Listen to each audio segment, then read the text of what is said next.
I see the judgment of God Almighty come into the Caribbean. Halafu ninaona hukumu ya Mungu mkuu Mwenyezi ikija Caribbean. The Lord took me and I spoke to the ocean, and the ocean agreed to come out. Bwana alinipeleka nami nikazungumza na bahari, nayo bahari ikakubali kutoka nje. If they don't repent. Kama hawatatubu. Remember when I struck you with Hurricane Irma and Maria? Kumbukeni wakati ambapo niliwapiga na kimbunga cha Irma na Maria.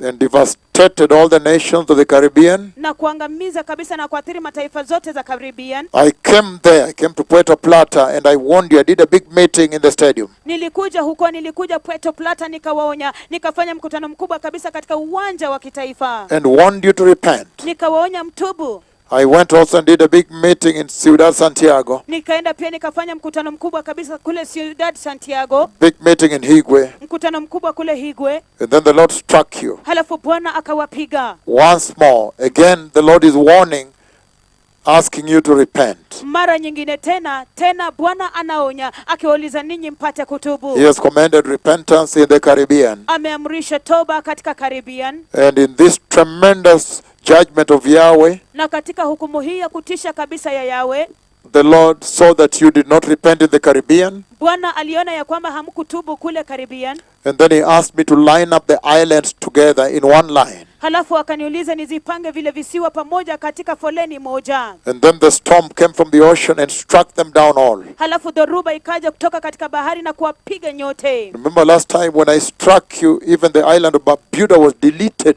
A whole civilization was deleted off the map.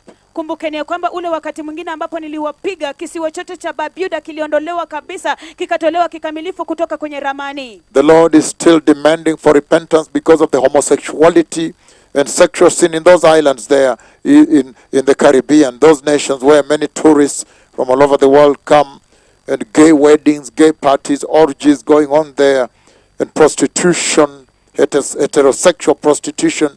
It is time for you to repent and prepare for the Messiah. Bwana anawaagiza mpate kutubu tokana na ushoga na ulawiti na kila aina za dhambi za usherati ambazo zinaendelea huko, ukahaba baina ya watu mashoga ambazo zinaendelea huko, ndoa baina ya watu mashoga ambazo zinaendelea huko, ambapo watu wanakuja kutoka and heterosexual prostitution also going on there. Na ukahaba watu wa jinsia tofauti ambazo zinaendelea huko pia.